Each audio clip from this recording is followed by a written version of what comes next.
So what causes an allergy? Well, allergies are caused by your immune system overreacting to a particular substance. So when you're exposed to substances that your body doesn't like, your immune system reacts to it.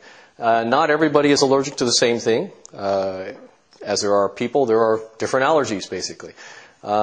These items can be inhaled. So you think of pollen, contact, some type of chemical, a chemical itself, or even emotionally promoted or emotionally induced. In other words, there can be a psychological basis to an allergy. They can trigger life-threatening attacks. You've heard of anaphylactic shock. This is where your system basically shuts down. You're unable to breathe. You go into respiratory failure. Or they can cause things like mental fatigue or fogginess and certain emotional reactions like anger, a feeling of ill at ease. So it can be very minor or it can be life-threatening. Sometimes the reactions will occur days after you've been exposed to it. That's especially true with food items. And that's why it's difficult sometimes to know what food you're allergic to or sensitive to. And by the way, when I say allergies, I'm also including the term sensitivity because quite truthfully, most of us are sensitive, if we have a so-called allergy, most of us are sensitive to something, not truly allergic to it. Okay, not in the medical sense. We're sensitive to it to different degrees, but few people are truly allergic to different items or a single item. Okay? So what controls your reactions? Well, your body's control mechanism is a hormone from the adrenal gland called cortisol. Cortisol is famous for our flight or flight response. It's active in many different activities within the body. And so its primary function is to regulate the immune system. Okay, that's part of its function. If it's too much, your immune system will be exceedingly weak. This is the person who gets a cold all the time. So if you have too much cortisol under high stress conditions, that's when you're more susceptible to catching a cold. You've probably experienced that yourself. Too little, and you have an overreactive immunity. That means too much histamine, which is the primary reactor, will be released. Therefore, what you need is a balanced cortisol level, neither too little or too much. When the adrenal glands become overstressed or fatigued, cortisol levels aren't maintained in proper balance. Hi, please come in. And of course, nobody's under that much stress, right? Living in the modern world, nobody has stress or very little stress. So you must consider your lifestyle. If your lifestyle is one that induces stress or causes stress, then you could be putting a lot of stress on your adrenal glands, which then could be causing a dysregulation in your immune system. And again, this could come out as catching a cold very easily or developing an allergy to something or a sensitivity to something. Okay? So, fortunately, there's a cure that's rather simple and can be done in as little as 3 months concerning the adrenal glands. So this is not something that you need to go on for the rest of your life like so much of the Western medicine paradigm is based upon. Take this medicine or this drug for the rest of your life. Because you're not really fixing anything, you're just covering a symptom. Whereas in this particular case, you can actually fix the thing that's broken. So there are supplements that can help support the adrenal gland. One is the B vitamin that's listed there, licorice, which is a very, very good adrenal support. Adrenal gland extract, usually from sheep or cow. And by the way, don't worry about bovine encephalitis from adrenal extract because the adrenal glands are different from the brain and central nervous tissue.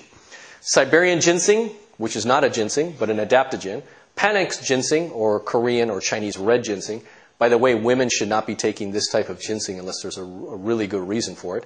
Otherwise, women can use American ginseng or white ginseng. I'm going to mispronounce this. It's Ashwanandaga. It's an Indian herb. It's called Indian ginseng, subcontinent Indian ginseng.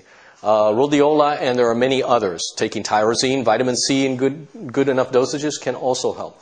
So the idea is that by supporting the adrenal glands, you would then also allow it to start regulating better.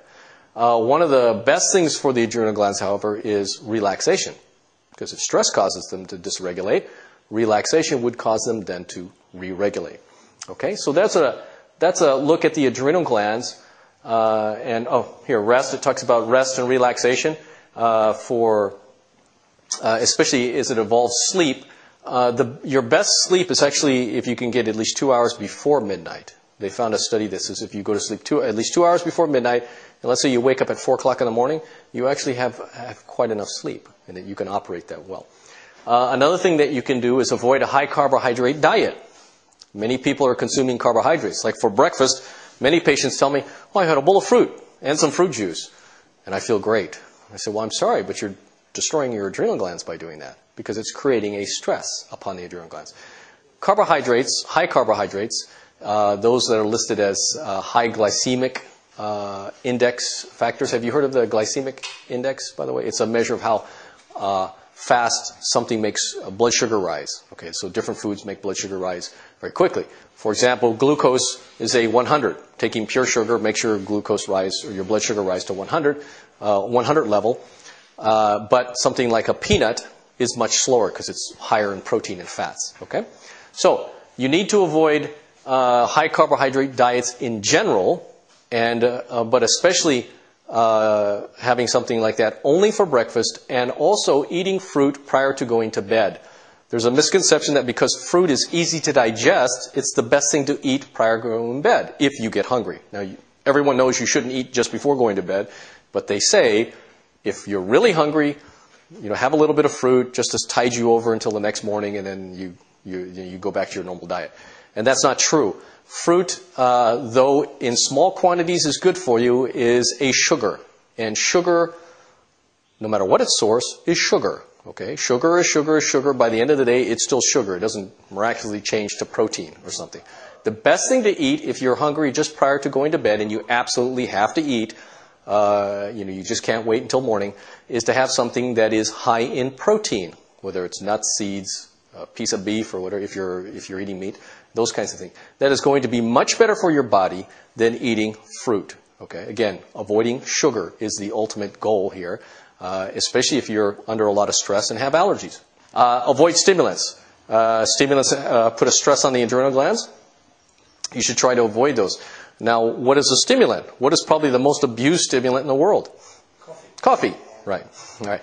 Now, is it okay to have coffee? Sure, it's okay to have coffee. There's no problem. I drink tea all day long. That's green tea, loads of it, probably a couple liters worth. So who knows? I drink so much green tea all day long. But if you're relying on it to get through the day, then you are abusing it. You've probably heard the person, "I can't function until I have my cup of coffee." Well, there's something inherently wrong with that.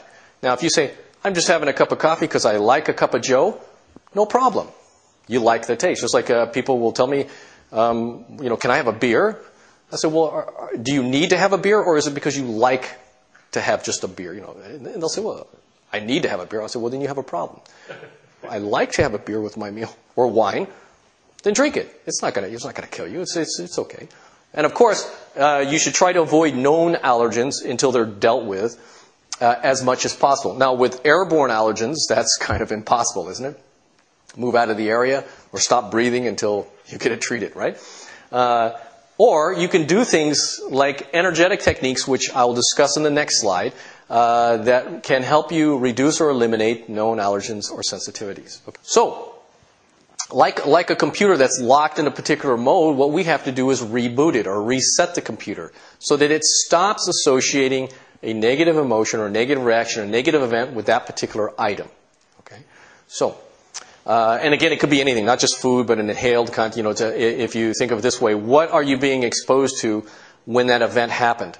If you were eating a cookie and your mother caught you and scolded you, not only were you having the food, but there might have been some pollen floating around in the air, and you were inhaling that at the same time, and the body is aware of what it's being put in contact with.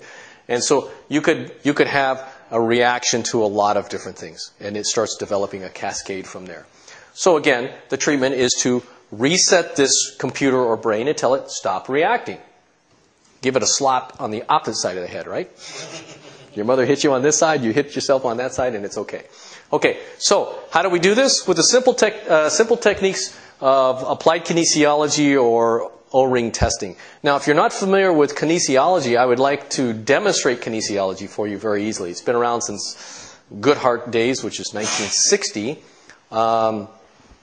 And this type of testing from Dr. Manaka, I think, is from the 70s. Does somebody want to come up and... Okay, Mr. Ian, come on up. Okay.